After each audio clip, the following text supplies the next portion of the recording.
అయితే గురూజీ జనరల్‌గానే జన్మలు అంటే ఇప్పుడు మన కడుపున ఒక బిడ్డ పుట్టాలి అంటే అది ఎట్లా వాళ్ళు అక్కడ చెప్తారా? ఈ జన్మ తీసుకోవాలి అంటే ఏమైనా ఉంటుందా? దాని వెనక రహస్యం ఉంటుందా? ఇప్పుడు 6 నెలల వరకు తల్లికి గర్భం పెరుగుతుంది. హుహు. పిండం పెరుగుతూ ఉంటుంది. తల్లికి ఏ అనుభూతి ఉండదు. కడుపు మాత్రం పెరుగుతూ ఉంటుంది. హ్మ్. 6వ నెల అంతములు ప్రాంతంలో జీవుడు హ్మ్. రుణం తీర్చుకోవాలి, ఎవరికి ఏ రుణపడి ఉన్నాడో, హ్మ్. వాని కర్మలు ఏమున్నాయో హ్మ్. వాటికి అనుగుణమైనటువంటి జీవుడు ఆ కట్టెలోకి ప్రవేశిస్తాడు, ఆ పిండంలోకి. హ్మ్. అప్పుడు తల్లికి కదలికలు తెలుస్తాయి హ్మ్. 7వ నెల నుంచి. హ్మ్. ఓకే. అంటే ఆ రుణానుబంధ రూపేణ ఏ తల్లికి ఎవరు పుట్టాలా అనేది ఆ జీవుడు ఈ వీర్యకణము ద్వారా ఆ అండంలో ప్రవేశించి పిండమై ఉండి హ్మ్. ఆ తర్వాత ఆత్మస్వరూపంగా లోపలికి వచ్చి ఎంటర్ అయి హ్మ్. తాను అనుభవించాల్సిన కర్మాలు, తాను తీర్చాల్సిన రుణాలు తీర్చుకునేకి ఈ జన్మలోకి వస్తాడు. అంటే ఎవరు మన వంశంలో వాళ్ళే ఒకవేళ ఫాదర్ చనిపోతే ఫాదర్, తాత చనిపోతే తాత అలా పుడతారా? లేదంటే ఎవరైనానా? మగాడు మగాడుగానే పుట్టాలని లేదు, ఆడవాళ్ళు ఆడవాళ్ళగానే పుట్టాలని లేదు. ఆ! ఈ కట్టె ఉపాధి ఆకారాలు వేరే, ఆడ మగ. హ్మ్. అది అక్కడ మళ్ళీ మీరు జీన్సు, క్రోమోజోమ్స్, XY క్రోమోజోములు ఈ మీ సైన్స్ ప్రకారం చెప్తే 23 జతల క్రోమోజోములు ఉంటాయి. దాంట్లో ఒకటి మాత్రమే XY క్రోమోజోము, YY క్రోమోజోము. హ్మ్. అది మేటింగ్ అయినప్పుడు మగ, ఆడ. హ్మ్. పరమాత్ముని దృష్టిలో ఈ రెండు లేదు. లోపల ఉన్న ఒక్క ఆత్మస్వరూపమే నిజమైంది, ఒక్కటి అంటాం. హ్మ్. అదొకటే ఒకటి. ఓకే. గురూజీ సో, అంటే మనం ఉదయం లేచిన దగ్గర నుంచి సాయంత్రం వరకు ఆ భగవత్ నామ స్మరణ చేస్తూ అసలు ఎలా ఉండాలి? జీవితాన్ని ఎలా గడపాలి? ఇంట్లో దీపం అనేది ఎంత ఇంపార్టెంట్ అసలు? అందుకదమ్మా దీపం గురించి, దీపం జ్యోతి పరబ్రహ్మ దీవేనా సాధ్యతే సర్వస్వం హ్మ్. దీవం సర్వతమో హరః హ్మ్. తస్మై శ్రీ సంధ్యా దీపో నమస్తుతే అని అవును. అంటున్నారే. హ్మ్. దీపం వెలిగిస్తే ఏమవుతుంది? హ్మ్. చీకటి పోతుంది. హ్మ్. జ్ఞాన దీపం వెలిగిస్తే అజ్ఞానం పోతుంది. హ్మ్. అందుకే దీపము జ్ఞానానికి ప్రతీకగా చెప్తారు. హ్మ్. అందుకే ఏ ఇంట్లో కూడా ముందు హ్మ్. సాయం దీపం వెలిగిస్తారు. హ్మ్. సంధ్యా దీపం అని దానికి పేరు పెడతారు. హ్మ్. పగలంతా సూర్యుడు ఉన్నాడు, హ్మ్. ఇప్పుడు రాత్రి ఇంతగెద్దు దీపం ఉన్నా కానీ మనకు వస్తు విశేషణ జ్ఞానం అనేది కలుగుతుంది. అవును. కాబట్టి దీపాన్ని అంత గొప్పదిగా మన పూర్వీకులు గుర్తించి పెట్టినారు. హ్మ్. దీపం పెట్టుకోమన్నారు అంతే. హ్మ్. ఇంకా మనోళ్ళు ఎంతగా పెరిగిపోయినారంటే ఏ నూనె పెట్టాలా, ఎన్ని ఒత్తులు ఆ! పెట్టాలా, ఏ దిక్కులో పెట్టాలా, హ్మ్. 2 ఒత్తులు వేస్తే ఒకలాంటి పుణ్యము. ఆ ఈ చెప్పేవాళ్ళు కూడా ఇన్నిన్ని ఒత్తులేస్తే ఇది, అది, హ్మ్. ఇది అని. హ్మ్. దేవతారాధనకు హ్మ్, కలశహారతి అని మొదలుపెట్టి పంచహారతి అని, నక్షత్రహారతి అని, మీరు అ గంగాహారతి అవును. ఇచ్చేటప్పుడు హ్మ్. అవన్నీ పెడతారు. హ్మ్. అక్కడ వాళ్ళకది సాంప్రదాయం, అది అట్లా చేయాలి. హ్మ్. మన ఇంట్లో దీపం పెట్టినామా చాలు. హ్మ్. దీపం హ్మ్. మనలోని ఉద్దీపనను పెంచేది దీపం. హ్మ్. అజ్ఞానాన్ని తొలగించేది దీపం. హ్మ్. అంధకారాన్ని తొలగించేది ఆ మామూలు దీపం అయితే, హ్మ్. దాన్ని జ్ఞానజ్యోతిగా చూసినప్పుడు మనలోని అజ్ఞానం తొలగుతుంది. హ్మ్. అందుకని దీపం అని పెట్టినారు. ఓకే. దీపారాధన అనేది మనం ఖచ్చితంగా మార్నింగ్, ఈవినింగ్ చేయాల్సిందే. యెస్.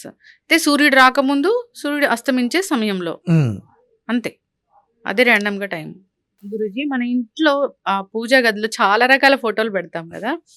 భగవంతుడు ఒక్కడేనా అసలు? ఇష్ట దేవత అనేది ఒకటి ఉంటుంది. హ్మ్.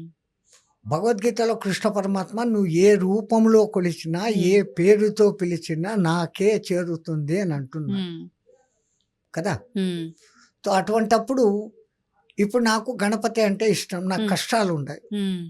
సంకటహరుడు వెంకటేశ్వరుడు అని నేను నాకు సంకటాలుంటే వెంకటేశ్వరుడిని పూజిస్తా. హ్మ్. నాకు తొందరగా దర్శనం కావాలంటే అభిషేక ప్రియుడైన శివుడిని చేస్తా. హ్మ్. నా దగ్గర బాగా డబ్బు దర్పాలు ఉన్నాయంటే ఆ దేవుడిని అలంకార ప్రియ విష్ణువు అన్నట్టుగా అలంకారాలు చేసి నేను విష్ణువుని పూజిస్తా. హ్మ్. ఏది చేసినా దాని వెనకాల ఏంటి పరమార్థము? హ్మ్. నాకు మంచి చెయ్యి అని హ్మ్. కోరుకుంటున్నా. హ్మ్. నా కర్మలు తొలగిస్తున్నావు, అందుకు నీకు థాంక్స్, నాకు కష్టాలు ఇస్తున్నావు అని ఎవ్వడు అనడు. హ్మ్.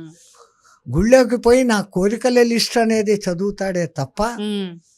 నువ్వు నాకు కావాలి, నీ అనుగ్రహం నాకు కావాలి, నీ కృపాదృష్టి నా మీద పెట్టు అని అడిగేవాడు ఒక్కడు కనపడ్డు. అన్నీ ఇచ్చిన కాళ్ళు చేతులు కళ్ళు అన్నీ సక్రమంగా నీకు ఇచ్చాడే, వానికి ఏ పొద్దున్నా నువ్వు థ్యాంక్స్ చెప్తాండావా? ఇంకా ఇది కావాలా అది కావాలా అంటాడు. నీ కోరికలే వాని మీదకి వేస్తాడు. అంటే ఒక్కొక్కసారి చాలా ధనం ఉంటుంది, ఒకటేసారి అది అంటే ఐటీ రైట్స్ జరగచ్చు, దొంగలు పడచ్చు, ఏదైనా కావచ్చు, ఒకటేసారి వెళ్ళిపోతూ ఉంటుంది.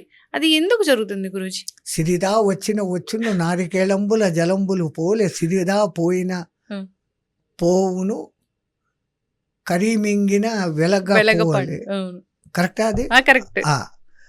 వాని నాటకము ఈ దియాతో చప్పడ పాడికే దిగా అంటారు మా హిందీలో. ఇస్తే ఆకాశం చిల్లు పడేటట్టుగా ఇస్తాడు. ఏ మాత్రము మిగలకుండా జలగ పీల్చినట్టు పీల్చి కూడా డౌన్ఫాల్ అయిపోతుంది. కాకపోతే అక్కడ మన విచక్షణ. పరమాత్ముడు ఇచ్చాడు, దీన్ని నిలుపుకోవాలి. నేను తిని నలుగురికి పెడతాను, ఉన్నదంతా ఊడ్చి పెడతాను కాదు. నాకు ఉన్నంతలో దీనులు ఆర్తులు నాకన్నా తక్కువగా ఉండి లేని వాళ్లకు పెడతాను. అంతే తప్ప పార్టీలు పెట్టి ఇంకో కోటీశ్వరుని పిలిచి పబ్బులు గిబ్బులు ఈ పెట్టేది కాదు. అన్నం ఆకలితో ఉన్న వాడికి పెట్టడం, అది సద్వినియోగమైంది. ఆ సద్వినియోగం ఎప్పుడు నీకు అపకారం చేయదు, మంచిగా చేస్తుంది. భలా కరే తో భలా హోగా, బురా కరే తో బురా హోగా. అదే ఇంతకుముందు చెప్పాను బెల్లం వ్యాపారం. అవును. అయితే గురూజీ, ఇప్పుడు దానం చేస్తే ఈ చేతితో దానం చేస్తే ఈ చేతికి తెలియకూడదు అట్లా చెప్తూ ఉంటారు. కానీ ఇప్పుడు ఏం చేస్తున్నారంటే దానం చేసిన ప్రతిదీ ఒక వీడియో తీసి మళ్ళీ అది యూట్యూబ్ లో పెట్టుకుంటూ. దానం మాట దేవుడు ఎరుగు తల్లి. దేవుడికి ఇచ్చింది కూడా మైకులో 10 సార్లు చెప్పు, గోత్రనామాలు చెప్పు. వీడు ఇచ్చేది దేవునికి చందా 10 రూపాయలు. అవును. ఈయన గోత్రనామాలు, వీళ్ళ అమ్మ నాన్న పేరు, ఈయన కొడుకు మనవాళ్ళ పేరు కూడా చెప్పాలి. అవును. అసలు దేవుడికి నువ్వు ఇస్తావా? అన్నీ ఇచ్చింది వాడు, వాడికి నువ్వు ఇస్తావా? అవును. మనం చేయాల్సింది అంతే కలవు నామస్మరణాత్ ముక్తి. అట్లా అని చెప్పి 24 గంటలు దేవుడా దేవుడా అని కూర్చుంటే నీ పనులు ఎట్లా? అవును. కష్టం వస్తే అసలు తెలియట్లేదు, ఏం చేయాలో తెలియట్లేదు, కష్టం వచ్చింది, బాగా ఇబ్బంది పడుతున్నాను అన్నప్పుడు ఏ దేవారాధన చేస్తే, ఏ దైవారాధన చేస్తే మనకు వెంటనే ఫలితం దక్కుతుంది? అందుకే ఈ మానవులు, ఈ అల్ప మానవులు ఇట్లా ఇబ్బంది పడతారని మన పూర్వీకులు టైంకు ఒక్కొక్క 2 నిమిషాలు చేయగలిగిన చిన్న మంత్ర వ్యవస్థ ఒకటి పెట్టినారు.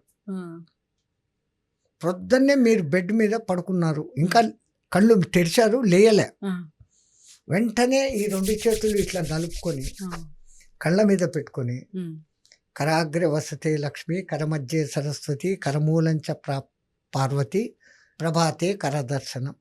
3 అమ్మలను తలుచుకున్నాం. కాలు కింద పెడుతున్నాం లేచి. సముద్ర వసనే దేవి, అనేక రత్న సంభూతే, విష్ణు పత్నీచ దేవి, క్షమసత్వం మనం పాతాడను.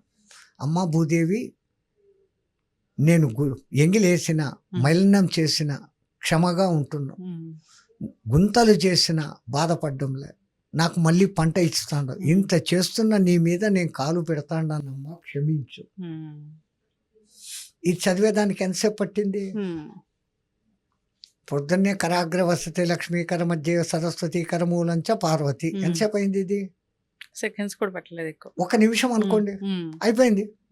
కాలు కింద పెట్టినప్పుడు ఈ మాట అన్నారు, సముద్ర వసనే దేవి, అనేక రత్న సంభూతే, విష్ణు పత్ని భూదేవి, క్షమసత్వం మమ్మ పాతాను. ఇది కూడా 1 నిమిషం అయిపోయిందా? మళ్ళీ స్నానానికి వెళ్ళారు. ఆ నీళ్ళలో ఒక చేయి పెట్టి గంగే చేమని నర్మదా సింధు తాపత్ర అస్మిన్ జల సన్నిధౌ కురు. ఇది ఎంత పట్టింది? ఇంతే తప్ప మధ్యలో నీ 24 గంటలు గుణుక్కోమని చెప్పలే. అయిందా? ఇంకా ఆ తర్వాత భోజనం చేస్తున్నాం. పాతకాలంలో ఏదో మధ్యాహ్నమో 10 గంటలకు ఒకటే భోజనం, టిఫిన్లు వాడవలసిన లేవు. ఆ భోజనం చేస్తున్నాం. భోజనం చేసేటప్పుడు మటు కొంచెం ఎలాబరేట్. ఆ తింటున్న పదార్థం నాకు చేరుగా కానీ అన్నపూర్ణే సదాపూర్ణే శంకర ప్రాణవల్లభే జ్ఞాన వైరాగ్య సిద్ధార్థం అని మేమంటాం.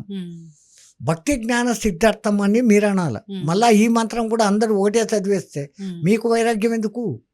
మాకు కావాలి. అన్నపూర్ణే సదాపూర్ణే భక్తి జ్ఞాన సిద్ధార్థం అని కుటుంబీకులు అంటారు, హ్మ్. జ్ఞాన వైరాగ్య సిద్ధార్థం అని మేము అడుగుతాం. హ్మ్.